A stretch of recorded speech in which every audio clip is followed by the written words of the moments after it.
All right, folks, hello and welcome back to Online English Class. Hope you guys are doing well today.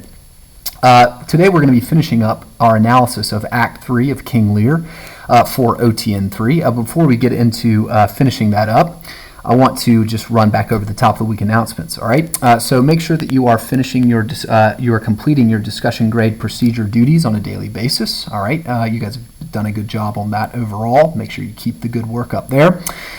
You need to complete OTN 2 by the end of this week, which was announced at the beginning. However, I did not ask for email confirmation of that. I'm going to ask for email confirmation of that later. All right, I think that some of you took it to be implied that I was asking for email confirmation of your completion of OTN 2 by the end of this week. I'm not. I just gave you that sort of deadline to keep you up to date with your OTNs and make sure that you were sort of finishing them in a timely manner. Ultimately, you just need to be finishing these OTNs as we are finishing them in class. I'm going to ask for email confirmation of that at a later date. Okay, so if you've already sent it to me, it's no big deal. It's no problem. It's probably a lack of clear communication that is inherent to us speaking to each other through screens and emails constantly. But nevertheless, right, I'll be asking for that later, okay? So aside from that, you need to make sure you're keeping up with your progress checks, keeping up with your rereading of Lear. I would highly recommend rereading the play and just mastering the content of the play, making sure you know what happens in what scenes, what happens in what act, because on your test, okay, you're going to need to be able to display a kind of mastery of the text and the play as a whole. I'm going to ask you a kind of thematic, a unifying thematic question, and you're going to have to take me to places in the text that illustrate your mastery of it, okay? And obviously your grade is going to reflect the extent to which you both analyze and explain that main idea and also substantiate that explanation with well-selected pieces of text, okay? So contextualizing all this, you need to make sure that you are keeping up with your quarter 4 essay, which is due May 20th, and finishing up your MWE for the road. All right? So let's go ahead and jump back into OTN 3 and finish our analysis of Act 3, okay?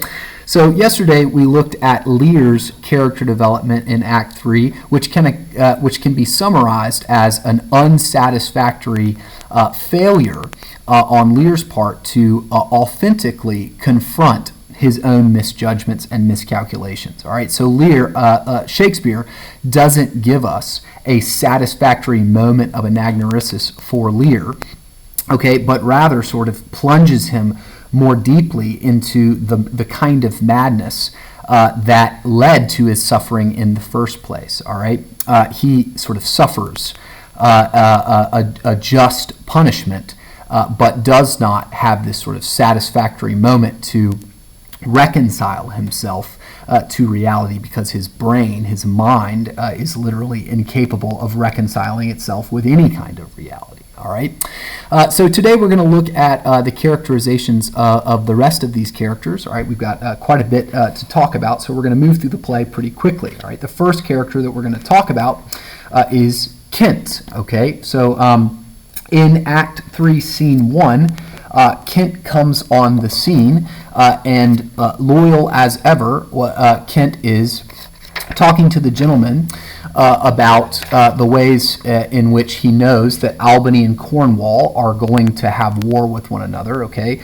In other words, and that's completely predictable, right? So Lear splits his kingdom between two equally power-hungry individuals and their husbands, and throughout history, and also just obviously in the logic of the play, it makes perfect sense that both of these individuals are then therefore going to not peaceably coexist with one another and do what's best for the citizens of the kingdom, but rather kill each other as much as they possibly can until they can satisfy their insatiable cravings for power.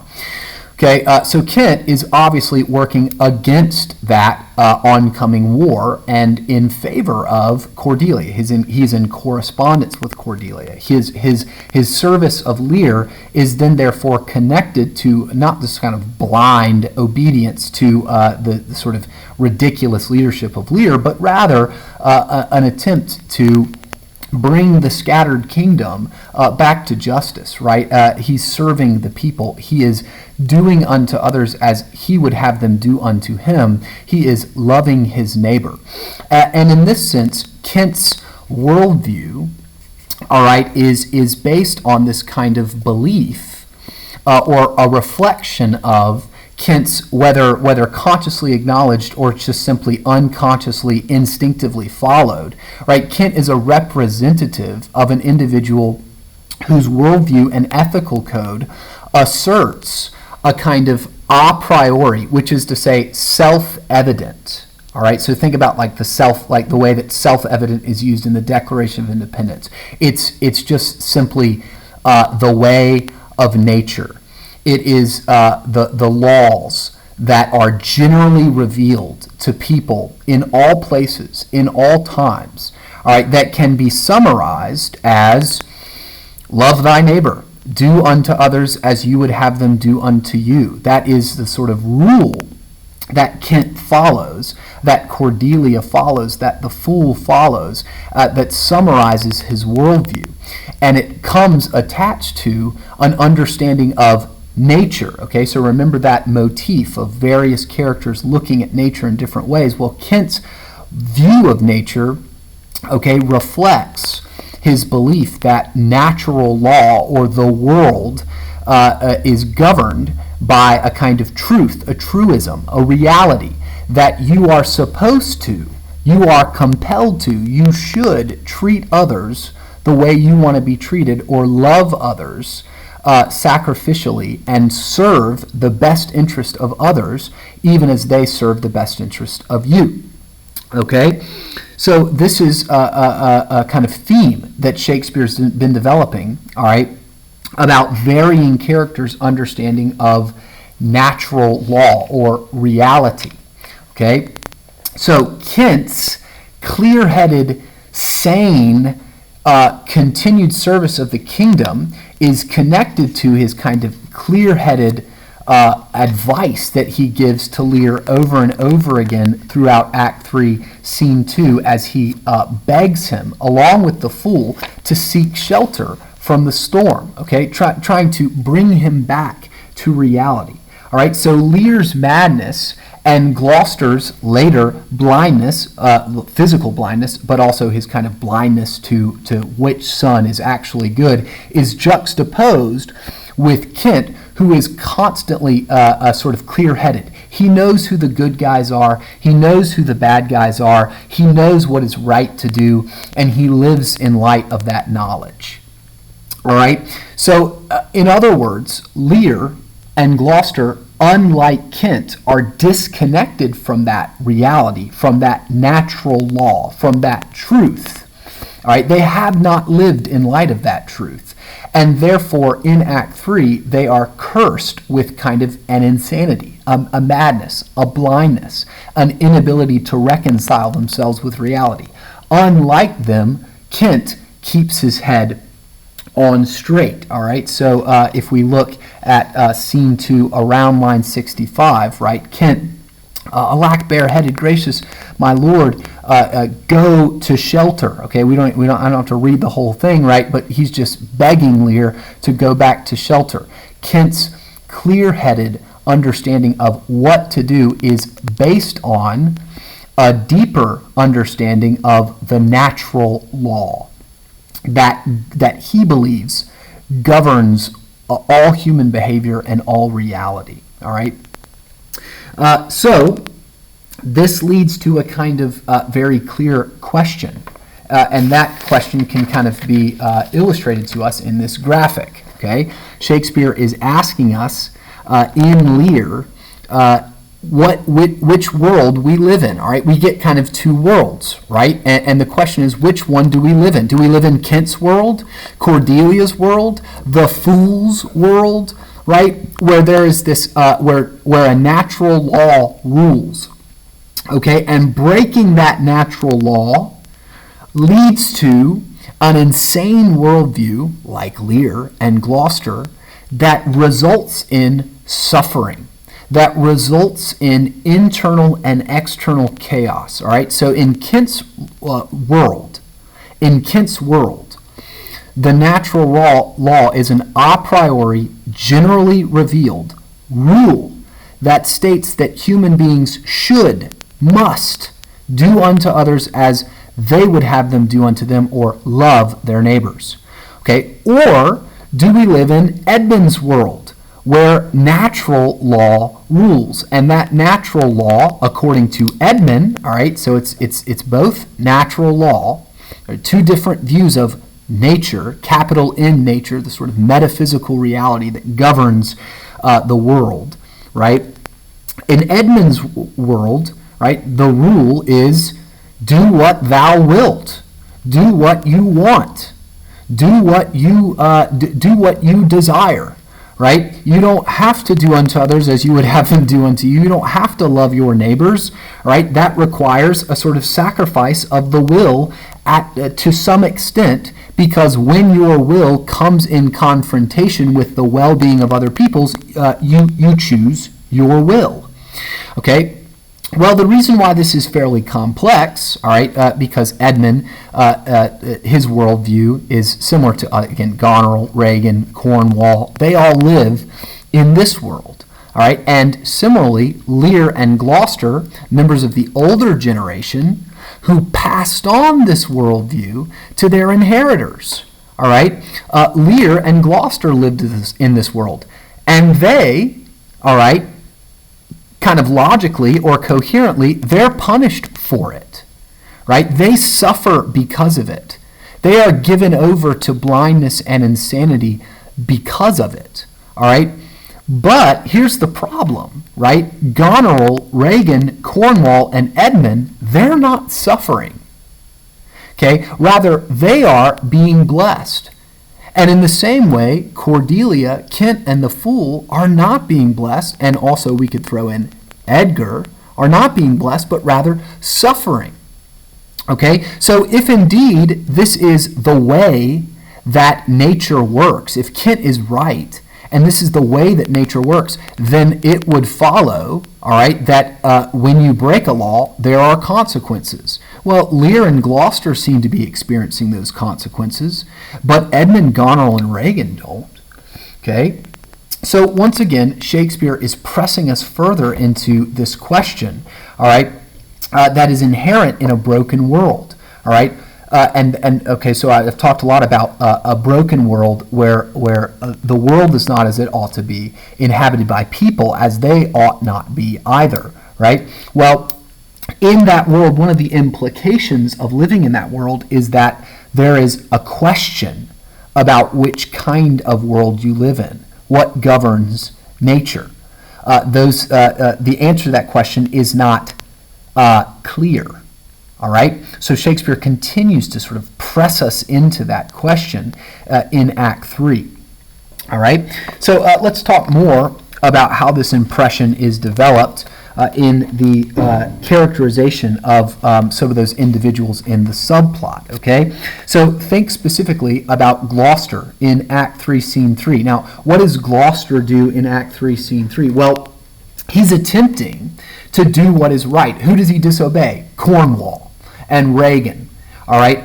What does he do? He goes and seeks to serve Lear. He goes to seek out Lear and to love him, right? To bring him back to shelter, to protect him. He knows that Lear's life is in danger. So he defies Cornwall and Reagan's edict, all right, to allow his friend Lear to suffer and die, all right? And in this sense is attempting to reconcile himself with the, quote, natural law that Kent follows or Cordelia follows. Gloucester is in that sense vacillating. He is attempting to do what is right, but very much like Lear's momentary, fragmented moral enlightenment, Gloucester's attempt to sort of achieve moral enlightenment and do what is right, to live in light of this reality, this quote-unquote reality, all right, this ostensible reality that doing unto others as you would have them do unto you is good and will lead to flourishing. As Gloucester attempts to do that, his deeper misjudgment, all right, is emphasized, because just exactly as he goes to help Lear, who does he tell that he's going to do that? Well, Edmund, right? And this calls to mind All right, it not only parallels Lear, but it calls to mind all the way back in Act 1, Scene 1, all right, the scene in which Gloucester's speaking to Kent about his son Edmund, and he's talking about the ways in which he's been ashamed of Edmund, and he's ostracized Edmund, and called Edmund's mom to his face a whore, and disinherited Edmund, and altogether not treated Edmund the way that a son ought to be treated. Okay, Gloucester, in that sense, it does what he wills. All right, his infidelity, sexual infidelity in the creation of Edmund, all right, with a prostitute, is obviously what he wills. And then his subsequent failure to father Edmund, the product of his own moral failing, all right, the product of his lack of sort of following natural law and disobedience of natural law, right, it sort of doubles down on, right, that this deeper failure on Gloucester's part. Okay, so in other words, right, Gloucester, his infidelity, his shame, his mistreatment of Edmund is precisely why Edmund is who he is. Does that make sense? In that sense, the sins of the father are passed on to the son, even as the son betrays his father, just as his father had betrayed him. Okay? So Gloucester, blinded significantly, very much like Lear, Lear blinded by insanity, Gloucester blinded by miscalculation, blinded to the consequences of this greater disobedience to natural law, and his lack of loving treatment of his son. Because, why does he do that, right? Well, because very much like Lear, Gloucester believes that his position of power, his position of privilege, accepts him, okay, from the consequences of that disobedience, right? He is sort of held to his own standard. Why? Because he's a man of power. He's Gloucester. He's a duke. He is a friend of the king, a close advisor of the king, an important and powerful man. Right? So, in the end, right, if he has a son outside of wedlock with a prostitute and mocks that prostitute and shames the bastard son that he created throughout the course of his life, then, well, who cares? Because he's Gloucester and Gloucester does what he wants. Okay? So this deeper misjudgment is kind of at the foundation or contextualizing Gloucester's attempt to do what is right, and very much like Lear's moral enlightenment, which is temporary and fragmented and ultimately not enough, insufficient. Gloucester's attempt to do what is right in Act 3, Scene 3 is too little, too late. All right? He's got flashes of moral enlightenment, but he does not, like Lear, fully reckon with the fullness of his failures, the fullness of the injustice of his actions, the fullness of his disobedience to this quote-unquote natural law. Okay? And for this, right, for this, he suffers. Edmund, following in the footsteps of his father who taught him to do what thou wilt, right? Edmund immediately, just immediately, it's so great, without a second thought, betrays Gloucester.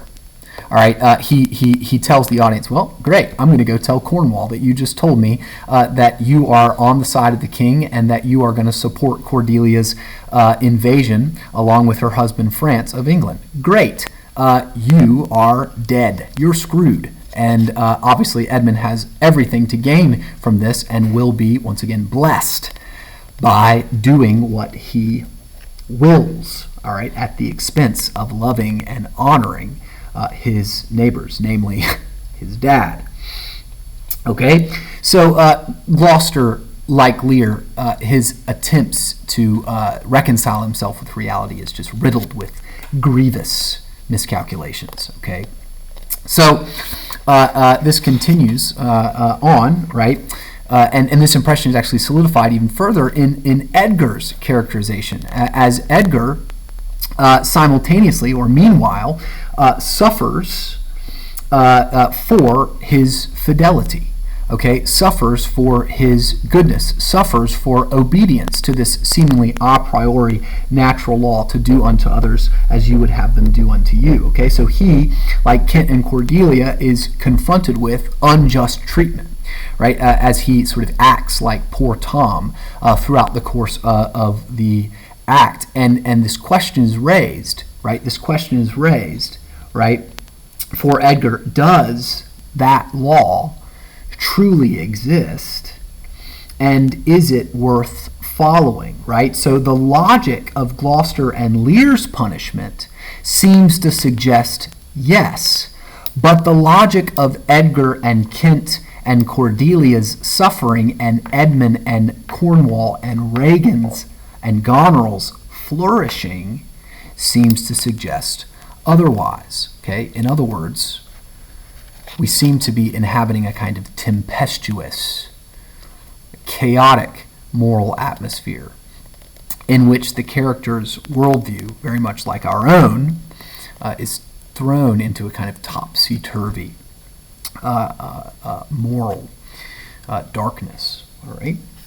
Now, obviously, these impressions are brought to a head in Act 3, Scene 7. Okay, so we'll end things here, where Gloucester, after bringing Lear into the safety of a home, risking his neck to do what is right, all right, is immediately punished for his right action. Okay.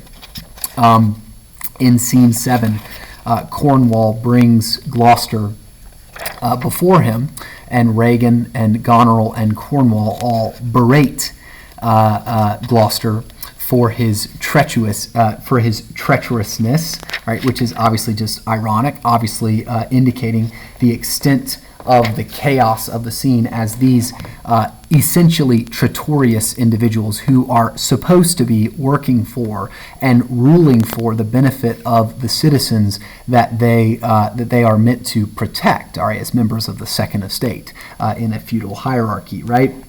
As leaders, as people of power, their job is to do unto others as you would have them do unto you, to love their neighbors with their power well. They betray that duty, just as they betray their fathers, just as they betray one another. All right, they are essentially traitorous. And here, right, why do they harm Gloucester? Is because he is a traitor. Okay, so again, the irony here is palpable, and it gets even worse, right, as Cornwall, okay, blinds Gloucester in a gruesome scene. Okay, this is a gruesome scene, right? Out, vile jelly. He's ripping Gloucester's eyes out. Okay, with his hands. Right, this man is a psychopath. Cornwall is brutal. All right, and actually, this little hero, the first servant, right, who doesn't even have a name, right? He stops. He disobeys his tyrannical leader, Cornwall. "Hold your hand, my lord," the first servant says. "Stop doing that." And Regan, "How now, you dog?" Right? First servant, "If you did wear a beard upon your chin," right, to Regan, "I'd shake it out on this quarrel. What do you mean?" Cornwall, "My villain?" Like, in other words, are you seriously going to be my enemy? Let's go. They draw and they fight, and the first servant loses. He dies. He stands up for what is right, and okay, just as a sort of palpable dramatization of the complexities of believing in this natural law that people are generally supposed to treat others lovingly, generally supposed to treat others as they would want to be treated. This first servant who is doing so, right, and risking his neck to do so, despite the powers that be, he dies an unjust death. He dies like a dog, and Gloucester is blinded illustrating, obviously, symbolically. Okay, so you're right. If we were dumber, then I would have to explain this symbol very meticulously, but it's very obvious, right? His blindness, like Lear's madness, is a reflection of his miscalculation. It's an incarnation, a symbolic just punishment of his miscalculation of reality, of his inability to square himself with his duties, all right? But those who do that, right, like the first servant, they're not being blessed either, right? They're dying like dogs, okay? They're being cursed like Edgar. What does all of this mean? How can we make any meaning of such a chaotic world that reflects, interestingly, the chaos of our own? Okay? Gloucester then cries out to add irony to the situation. Where is my son Edmund? Okay, he doesn't know yet that Edmund is behind his betrayal. Edmund, enkindle all the sparks of nature to quit this horrid act. And Regan, okay, again, deepening the irony, right? This is just Shakespeare being good. Regan, remember, who was ostensibly the most faithful child, right? I take no joy in anything other than my love for you, oh Dad, right? I love you so much. I'm so loyal to you. The quintessentially loyal child in Act 1, Scene 1, voices the extent to which Edmund has betrayed his father. You're calling out for the man who hates you. You're calling out for Edmund's aid. You're here because of Edmund, you fool, right? You idiot. And Gloucester has, in contrast to Lear, okay, so we get a bit of a contrast here, a kind of clear-headed articulation of his follies. Edgar was abused, and then he prays to the kind gods. Okay, now this should be troubling. Who are these kind gods? Who is he praying to? Right? Forgive me that and prosper him. So in contrast to Lear, he does have this moment, right, because he has not lost his mind, he does have this moment where he sees clearly his flaws. But like Lear, right, like Lear, significantly, it is far too late. He's already blind. Edmund is already in power. Edmund has been named Earl of Gloucester and is one of the most influential members of the kingdom and is going to help lead it into further and further chaos and injustice. All right. So by the end of Act 3, right, both characters, both protagonists of both plots, have sort of reached a culmination of their suffering.